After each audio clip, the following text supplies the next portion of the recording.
Seja muito bem-vindo ao canal Rafael Melo. Não se esqueça de se inscrever-se no nosso canal, ativar o sininho das notificações para você receber a palavra de Deus que cura, que liberta, que transforma, que restaura, que abençoa a sua vida e salva a sua alma. Nós vamos falar uma mensagem hoje da palavra de Deus, da Bíblia Sagrada, que está lá no livro de João, capítulo 3, cujo título é Nicodemos visita Jesus. Então, vamos falar aqui no versículo 1. Havia entre os fariseus um homem chamado Nicodemos, um dos principais dos judeus. Este de noite foi ter com Jesus e lhe disse: Rabi, sabemos que é mestre vindo da parte de Deus, porque ninguém pode fazer estes sinais que tu fazes se Deus não estiver com ele. Versículo 3. A isto respondeu Jesus: em verdade te digo que se alguém não nascer de novo, não pode ver o reino de Deus. Veja bem, Nicodemos era um dos fariseus, religiosos da sinagoga, dos principais dos judeus. Então, este foi ter de noite com Jesus e disse: Rabi, mestre. Rabi significa mestre. Sabemos que é vindo da parte de Deus. Por quê?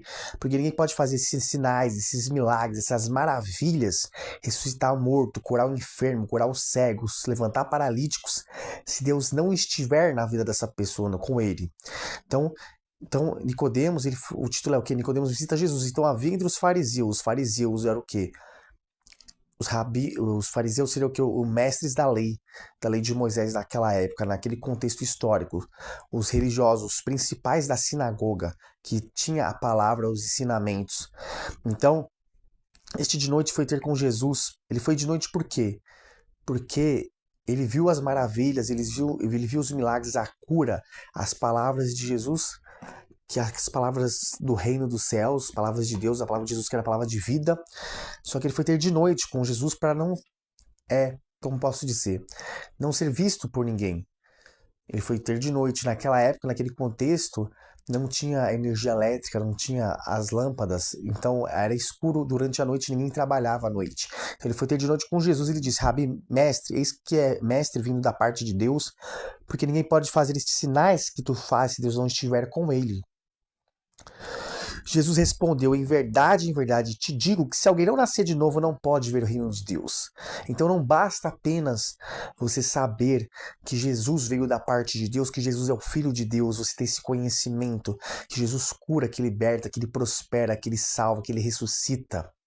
Ou seja, porque Nicodemos disse: sabemos que é mestre vindo da parte de Deus, porque você está fazendo esses sinais, essas maravilhas, e só quem é o Filho de Deus, só quem vem de Deus pode fazer esses sinais. Então é isso que acontece nos dias de hoje, na nossa geração. Não adianta você crer em Jesus com a sua boca, com os seus lábios, você saber que ele cura, que ele ressuscita, que ele liberta, que ele te salva, que ele muda a sua história, que ele pode te dar salvação, ter informações na sua vida. Então o que acontece? Jesus falou o que para Nicodemos, para o sacerdote, um dos principais da sinagoga dos judeus, um dos principais do povo judeu, falou que em verdade te digo que se alguém não nascer de novo, não pode ver o reino de Deus. Ou seja, essa pessoa não nascer de novo, ter um novo nascimento, ela não vai poder ver o reino dos céus, ela vai poder entrar no reino de Deus. Mas no versículo 4, Nicodemos fala, se perguntou Nicodemos: como pode um homem nascer sendo velho? Porventura pode voltar ao ventre materno e nascer a segunda vez? Então Jesus não estava falando desse nascimento carnal, nascimento material humano. Ele estava falando do nascimento espiritual, de você ser uma nova criatura, ter uma nova forma de se conduzir neste mundo. Então, quando Jesus falou para ele: é verdade, digo Nicodemos, que você tem que nascer de novo, que não basta você saber que eu faço milagres, que eu curo, que eu liberto, não basta você saber que eu venho da parte de Deus, é necessário que nascer de novo, porque quem nasce de novo, ou seja, nasce de novo é uma nova criatura. Sepulta velho homem, a velha criatura, o homem carnal que nasceu de pai e de mãe de sangue, da vontade humana, nasceu com as inclinações do pecado. Então, o que acontece? É necessário que nascer de novo, ter um encontro com Deus, uma aliança com Deus e fazer aquilo que não fazia anteriormente, tem uma nova conduta. Então falou assim: em verdade te digo que se alguém não nascer de novo não pode ver o reino de Deus. Perguntou Nicodemos: como pode um homem nascer sendo velho? Ou seja, como que pode um homem nascer de novo se ele já é velho, já é adulto? Né? E está escrito aqui: ó, porventura pode o homem voltar ao ventre materno e nascer a segunda vez? Não era desse nascimento que o mestre Jesus estava falando. Ele estava falando do nascimento, ou seja, de uma nova criatura na sua alma, no seu ser espiritual. Ele não estava falando do mundo físico, material, ele está falando do mundo espiritual. Então, no versículo 5, respondeu Jesus: em verdade te digo, quem não nascer da água e do Espírito não pode entrar no reino dos céus de Deus. O que é nascido da carne é carne, o que é nascido do Espírito é Espírito. Não te admires de eu te dizer: importa-vos nascer de novo. O vento sopra onde quer, ouves a sua voz, mas não sabe de onde vem, nem para onde vai. Assim é todo o que é nascido do Espírito. Então lhe perguntou Nicodemos: como pode suceder isto? Acudiu Jesus. Então veja bem, Jesus falou que ele que não nasce da água e do Espírito. A água é o quê? É a palavra que limpa, que liberta, que transforma a sua mente, o seu coração, a sua vida. Então, Jesus falou para que tem que nascer da palavra. Se não nascer da água, que é da palavra, e do Espírito Santo, Espírito de Deus, não vai poder entrar no reino de Deus. Porque o que é nascido da carne é carne, o que é nascido do Espírito é Espírito. Então vamos explicar aqui o que é nascido da carne. O que é nascido da carne, ele faz o que é a vontade da carne, ele não nega a si mesmo, ele não faz a vontade de Deus. Então é isso, o que é nascido da carne produz os frutos da carne. Lá em Gálatas, capítulo 5, como diz aqui a Bíblia, a Escritura, a gente vai estar lendo aqui, para poder confirmar na palavra, lá no capítulo do livro de Gálatas, capítulo 5, versículo 16, fala sobre as obras da carne e o fruto do Espírito. É sobre isso que Jesus estava falando. O que é nascido da carne é carne, o que é nascido do Espírito é Espírito. Então os frutos da carne são o quê? Está escrito aqui na palavra: ó, as obras da carne são conhecidas e são prostituição, impureza, lascívia, idolatria, feitiçaria, inimizades, porfias, ciúmes, iras, discórdias, dissensões, facções, invejas, bebedices, glutonarias e coisas semelhantes a esta, a respeito dos quais eu vos declaro, como já outrora vos preveni, que não herdarão o reino de Deus que tais coisas praticam. Então veja bem, que é nascido da carne gera os frutos da carne, ou seja, na sua conduta, nas suas atitudes, no seu modo de viver, no seu modo de agir. Então os frutos da carne, as obras da carne são isso: prostituição, viver na prostituição, viver na impureza, na lascívia, na idolatria. Então vamos especificar aqui o que é prostituição. Prostituição é você vender o seu corpo por dinheiro, ou você manter relações sexuais com uma pessoa que não é o seu parceiro, adultério. Impureza é você ter o coração contaminado com mágoa, com rancor, você ser impuro, você olhar só com olhar impuro, julgamento, de condenação. O que é lascívia? É uma paixão desenfreada. Você faz tudo pelo dinheiro, você mata, você rouba por causa do dinheiro. Você faz tudo para conquistar o seu objetivo, o egocentrismo. O que é idolatria? É você colocar qualquer coisa acima de Deus na sua vida, porque só existe um Deus, que é o Deus Todo-Poderoso, que enviou o seu Filho Jesus Cristo aqui na terra, que derramou sangue para dar salvação e vida eterna. Então, a idolatria é isso: quando você coloca bens materiais, quando você coloca riquezas, quando você coloca familiares, qualquer coisa, sua esposa, seu marido, seus filhos, acima da vontade de Deus. A vontade de Deus, ela tem que prevalecer, a vontade de Deus. Então, quando você coloca qualquer coisa, quando você coloca o seu pastor, a sua religião, a sua placa da sua igreja, acima de Deus, da Bíblia, da vontade de Deus, você está praticando a idolatria.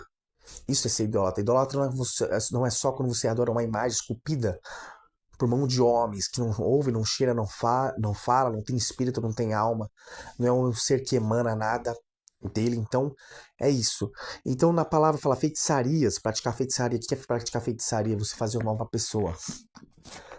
Então, fazer mal. Inimizade sempre tá, como posso dizer, causando inimizade, contenda entre as pessoas, botando lenha na fogueira, como diz o ditado. Porfia, briga, ciúme, ter ciúme, ser irado, ter discorda, dissensões, facções, ter inveja dos outros, ser bebedor, ou seja, ter vícios, seja de droga, de bebida. Glutonaria, ser comilão. O que é glutonaria? Quando a pessoa é glutão, ela só pensa em si, ela quer tudo pra ela, tudo gira em torno dela. entendeu? Ela não pensa nos outros, quem tá com fome, quem tá necessitado. E coisas semelhantes a esta, a respeito do qual Jesus declara, como já autora vos previne, que não herdarão o reino de Deus, não herda o reino de Deus quem não nasce de novo, quem não nasce de Deus, da água, da palavra de Deus, produziu que os frutos do arrependimento. Então, o que é nascido da carne é carne, o que é nascido do Espírito é Espírito. Então, o que é ser nascido do Espírito? É produzir os frutos do Espírito de Deus, os frutos do reino dos céus. E aqui no versículo 22, Gálatas fala o que? Mas o fruto do Espírito de Santo é o que? É amor. Você ter amor por Deus, temor por Deus e amor pelas pessoas, pelo próximo. Ter alegria na sua vida, alegria, a paz, ser longânimo, misericordioso, compassivo com as pessoas, com os erros e as falhas das pessoas, ser benigno, inclinado para o bem. Você ser bondoso, ser fiel às pessoas, à sua família, ser fiel aonde? À sua esposa, ao seu marido, aos seus pais, à sua família, ser fiel no seu trabalho. Entendeu? Fiel no seu trabalho, porque se você assina um contrato no seu trabalho com o seu patrão, você tem que ser fiel, você tem que honrar o seu compromisso, ter a palavra. Então o fruto do Espírito é isso que é nascido do Espírito. Enquanto todo mundo, ou seja, trai o seu cônjuge, ou seja, dá golpe para enganar patrão, trabalho para enganar as pessoas, o nascido do Espírito, que é nascido do Espírito, ele produz o fruto do Espírito, ele é fiel ao seu trabalho, ele é fiel naquilo que é correto, que é íntegro, que é justo. Então ele é manso, ele tem mansidão, tem domínio próprio, sabe se dominar, gerenciar as crises, porque às vezes vem situações que externamente para tirar a sua paz, para te perseguir, para te dominar, e você é manso e sabe dominar o seu espírito, dominar a si próprio e tomar as melhores decisões, domínio próprio. Então o que é nascido do Espírito, é isso que é nascer de novo. Então, quando eu falo lá em João capítulo 3, que Jesus fala que é necessário nascer da água do Espírito, ou seja, não adianta você ser um religioso dentro da igreja, não adianta você bater cartão todo domingo na igreja, quarta-feira, por cumprir um ritual religioso, ou seja, rituais religiosos, você conhecer o pastor da sua igreja, conhecer a igreja, isso não é isso que se trata nascer de novo. Se trata é você nascer da água, da palavra. Essa palavra entrar na sua vida, essa palavra que é a Bíblia Sagrada, ela transformar o seu eu, os seus pensamentos, a sua vida. Então, é isso que é importante. Isso é importante, você nascer de novo da palavra. Então, é bom quando você recebe uma cura de uma enfermidade, quando você prospera, quando você é abençoado. Você recebe um benefício divino de Deus. Mas isso é muito pouco porque Deus quer para a sua vida. Deus quer que você nasça de novo. Quer que você seja testemunha dele aqui na terra. Testemunha fiel do Espírito dele. Deus não chamou para você seguir uma religião, uma placa de uma igreja, seguir um pastor, um bispo, um apóstolo, um homem. Ele seguiu para você, ele faz o convite para quem quer.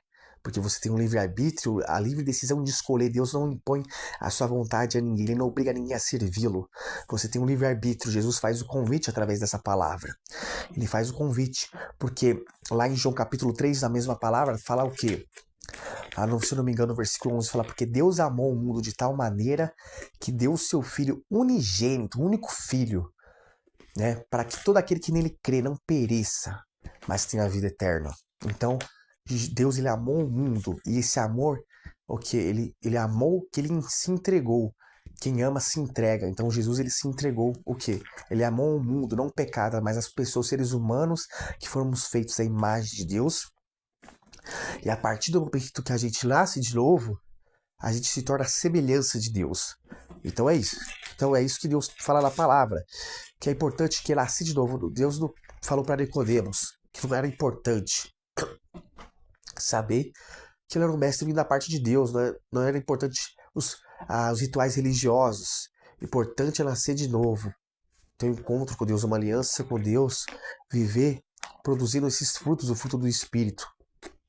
Então, como diz na palavra, para a gente poder finalizar essa mensagem abençoada, que está lá em João capítulo 3,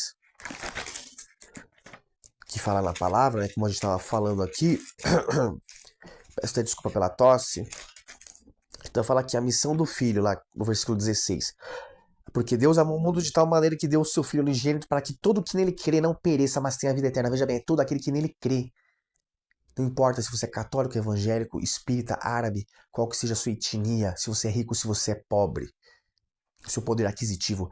Deus ele amou o mundo que ele deu que o seu Filho, o Filho do Deus vivo, o unigênito do Pai, Para quê? A missão do Filho. A missão do Filho foi essa: resgatar a humanidade que estava perdida em seus pecados, em suas iniquidades, em suas transgressões. Salvar o homem para que ele possa ter um novo nascimento, para ter um encontro com Deus e herdar o quê? O caráter de Deus. Então, porque Deus amou de tal maneira que deu o seu Filho unigênito para que todo que nele crê não pereça, mas tenha a vida eterna.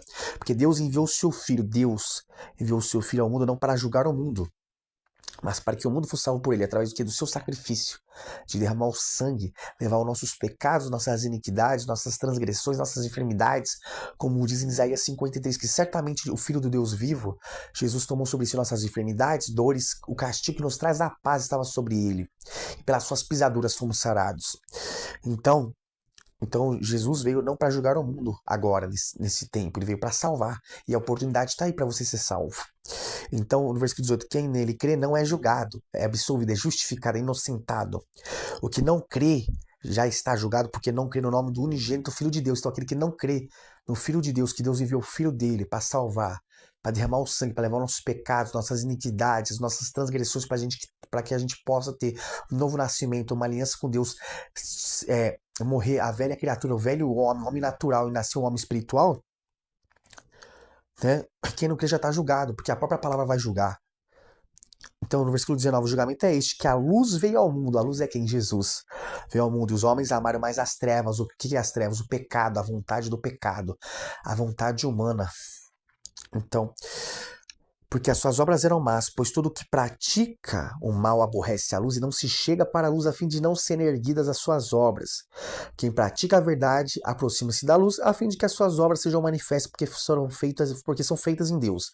Porque feitas em Deus. Então, como você pode entender aqui na palavra, o julgamento é este. Qual que é o julgamento? Deus ele não vai julgar. Jesus ele não vai julgar. O julgamento é esse. Porque a luz é Jesus, é a luz de Deus. Ou seja, é a palavra de Deus, é o verbo que estava ao lado do Pai, com a sua grandeza, com a sua majestade, com a sua glória, se despojou, se esvaziou e veio cumprir a missão dele aqui na terra, que é o quê? Entregar a própria vida, passar os ensinamentos de Deus. Porque naquela época, como podemos dizer, o que o ser humano estava preocupado muito com rituais religiosos. Então, era uma, como posso dizer, era aparentemente, não era uma coisa... adorar o Pai em espírito e em verdade, não tinha um novo nascimento. Então, Nicodemos sabia que Jesus era um mestre vindo da parte de Deus, disse: "Você é um mestre vindo da parte de Deus, que ninguém pode fazer sinais." Então não adianta você saber, você ter o que as informações, você sabe que Jesus cura, liberta, que restaura, que Deus é bom, que é isso, que é aquilo. Não, tem que haver um novo nascimento. Você tem que ser uma nova criatura, você tem que andar como Deus anda, pensar como Deus pensa, agir como Jesus agiu. Então, essa é a missão do Filho. Ele veio aqui na terra, na semelhança de homens, sujeito às mesmas paixões dos homens, né? Mas ele foi obediente até a morte de cruz. Ele derramou o sangue para você ter acesso, o que? O véu ser rasgado. O véu foi rasgado, você tem livre acesso ao santuário. Se você orar aí agora, buscar Deus, se arrepender dos seus pecados e buscar, você vai achar. Jesus vai fazer morada na sua vida com o Espírito Santo, com o Espírito de Deus. Então essa oportunidade, você está tendo a oportunidade dessa palavra chegar até você. Então, essa é a missão do Filho. Os homens, o que acontece? Isso acontece hoje em dia. A luz que Jesus veio para o mundo. Mas os homens amaram mais as trevas, porque as suas obras eram más. Ou seja, a obra do homem natural é má por si só. Porque o homem nasceu no pecado. Então o que acontece? Então a luz veio para o mundo, ou seja, a palavra vem para o mundo, Jesus vem para o mundo. Mas os homens não querem saber da palavra, não querem saber de Jesus, querem saber da vontade da sua carne, de fazer as obras da carne, não as obras do Espírito. Então, essa é a palavra, pois todo que pratica o mal. O que é praticar o mal? Viver na mentira, viver na desobediência da palavra. Você mentir enganado terá, roubar, trair, maquinar o mal contra as pessoas. Então você pode até falar que crê em Deus com a boca, em Jesus com a boca, serve a Deus, que vai para a igreja, mas se você pratica o mal, aquilo que desagrada a Deus, desobedece a palavra, você aborrece a luz, que a luz é Jesus, e não se chega à luz. Você se distancia da luz e começa a chegar às trevas, ao reino das trevas, ao reino do diabo, ao reino do mal, a fim de não serem erguidas as suas obras. Quem pratica a verdade, aproxima-se da luz. Então quem pratica a verdade, anda em obediência à palavra de Deus, vive em função de agradar e fazer a vontade de Deus, nega a si mesmo as suas vontades. Então quem pratica a verdade, aproxima-se da luz que é Jesus. Então se aproxima cada vez mais de Deus, a fim de que as suas obras sejam manifestas, porque feitas de Deus. Então quando obras manifestas, é as obras do Espírito. Então são manifestas essas obras. Então é isso que a palavra está falando. Então a gente deixa essa mensagem para abençoar a sua vida, porque esse é o nosso compromisso com a verdade, com a palavra. Então Deus está chamando, fazendo um convite. Jesus está fazendo um convite.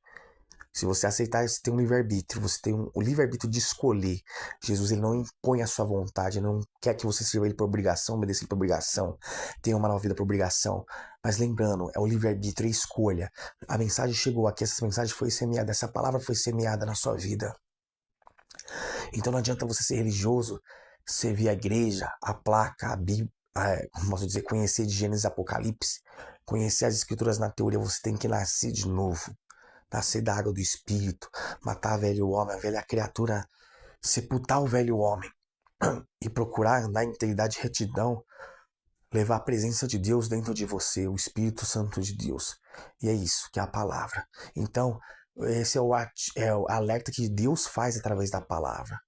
Porque muitas pessoas estão dentro da igreja, recebem cura de câncer, recebem milagre, benefícios, prosperam na vida financeira, portas são abertas, mas elas recebem os benefícios, elas não nasceram de novo. O que garante de você entrar no reino de Deus, ver o reino de Deus, ter a presença de Deus, é o novo nascimento, não é receber um benefício.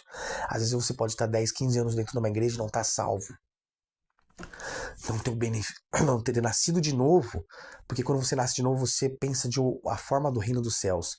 Você pensa os pensamentos de Deus, você não tem ódio, você não tem mágoa, não tem rancor, não fica caçando briga, confusão, contenda, julgando, condenando. Entendeu? A pessoa vê a diferença do que serve a Deus e que não serve, do religioso. Então, vamos fazer uma oração, fecha os olhos, pense em Jesus. Senhor, meu Deus e meu Pai, em nome de Jesus Cristo, como você diz a tua palavra, que se não nascer de novo da água do Espírito, não pode entrar, não pode ver o reino dos céus. Então nós queremos entrar no reino dos céus, queremos ver o reino dos céus, queremos nascer de novo, queremos ter encontro contigo, porque não basta saber que o Senhor cura, que o Senhor liberta, que o Senhor transforma, cumprir rituais religiosos, ir para a igreja todo dia, fazer doações, dízimo da oferta, se a gente não nascer de novo. Nós precisamos nascer de novo, ter esse encontro contigo. Que esse nascer de novo é pensar como Jesus pensa, é dar características de Deus, o perfil de Deus, como Jesus faria no meu lugar. Ele perdoaria, ele amaria, ele faria o bem, ele pagaria com a mesma moeda. Lógico que quem nasce de novo não paga com a mesma moeda. Então abençoa a todos, em nome de Jesus Cristo, amém, graças a Deus. Então encerramos aqui com essa palavra, fica na paz do Senhor Jesus.